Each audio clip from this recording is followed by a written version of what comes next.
लंबे समय से अनुसूचित जाति जनजाति प्रमाण पत्र की मांग से वंचित गोंड समाज के युवाओं ने प्रशासनिक उपेक्षा के खिलाफ संगठित होकर अपनी आवाज बुलंद की है। आजमगढ़ में आयोजित एक अहम बैठक में युवाओं ने संगठन का गठन कर संघर्ष तेज करने की ऐलान किया। आजमगढ़ जिला मुख्यालय स्थित कुंवर सिंह उद्यान में रविवार को गोंड समाज के युवाओं की एक आवश्यक बैठक आहूत की गई।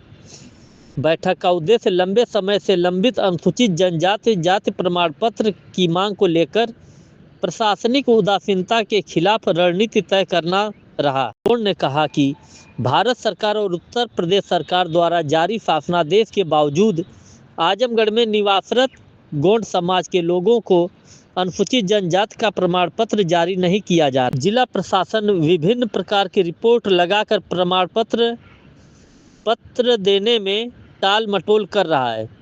उन्होंने बताया कई सामाजिक संगठनों ने लंबे समय से इस मांग को लेकर प्रयास किए, लेकिन उनकी आवाज़ को लगातार अनसुना किया जाता है।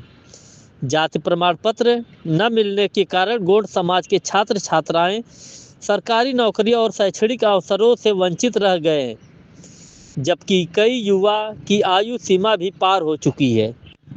इस पृष्ठभूमि में बैठक के दौरान गोंड युवा छात्र संगठन के गठन का निर्णय लिया गया ताकि समाज के अधिकारों की लड़ाई को संगठित और प्रभावी ढंग से लड़ा जा सके।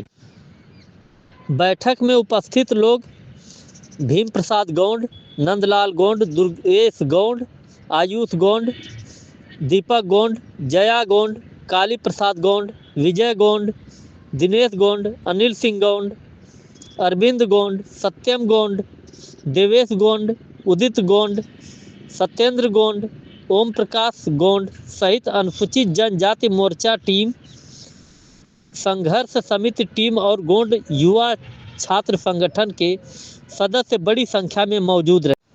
गोंड समाज के युवाओं ने स्पष्ट किया कि जब तक जाति प्रमाण पत्र जारी नहीं होते तब तक उनका संघर्ष जारी रहेगा और वे प्रशासन तक अपनी मांग मजबूती से पहुंचाते रहेंगे। नाम प्रदीप गोंड है। मैं ग्राम सभा तरवा का रहने वाला हूं। तहसील लालगंज है, जिला आजमगढ़। हमारे गोंड समाज के जो जाति प्रमाण पत्र के लिए बहुत दिक्कतें शासन द्वारा, प्रशासन द्वारा, इसके बाद तहसीलदार द्वारा और नेकपाल द्वारा ये सब दिक्कतें हो रही हैं। हम लोग ऑनलाइन करते हैं और इसके बाद निरस्त कर देते हैं, इसलिए कि हम लोग के शासन में जो दिया गया है, जो सर्टिफिकेट में माना जाता है, हम लोग सब आवेदन करते हैं। आवेदन करने के बाद भी ये लोग निरस्त कर देते हैं। हम लोग डीएम साहब से यही आदेश करेंगे कि डीएम साहब हम लोगों का जो तहसीलदार का मीटिंग कराएं और इसके बाद तहसीलदार लोगों को मतलब शासनादेश दें। उनको बताएं कि हमारे गोंड समाज के युवा छात्र हैं, इतने लोग सब लोग बेरोजगार होने हैं। यहाँ पर नेकपाल की भर्तियाँ, पुलिस की भर्तियाँ, आयु होमगार्ड की भर्तियाँ चली गई। हम लोग युवा जो हैं सबकी धीरे धीरे समस्या एज ख़त्म हो रही है, कुछ छात्र पढ़ रहे हैं। ये बताइए कि हम लोग क्या करें? बेरोजगार रहें, पढ़े लिखे हुए समाज के लोग हैं और हमारे गोंड समाज के भाई बंधु हैं, यहाँ तक छात्र और छात्राएँ भी हैं। हमारे यहाँ पर टीम एक गठित थी जो गोंड समाज युवा है। हम लोग यहाँ तक कि आज डीएम साहब को एक ज्ञापन देंगे, देने के बाद हम लोगों को टाइम देंगे उन लोगों कि 10 दिन में वो नहीं करेंगे तो हम उनका घेराव करेंगे। घेराव करने के बाद नहीं सुनेंगे तो हम लोग धरने पे बैठेंगे, धरने पे भी बैठेंगे, भूख हड़ताल करेंगे।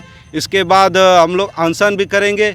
हम लोग की यही राय है कि वो डीएम साहब अपना आदेश जारी करें, जो शासनादेश पहले का है उसी आधार पर करें और शासनादेश के साथ साथ हम लोग का निवारण करें, नहीं तो हम लोग युवा जो हैं अपना धरना प्रदर्शन जारी रखेंगे।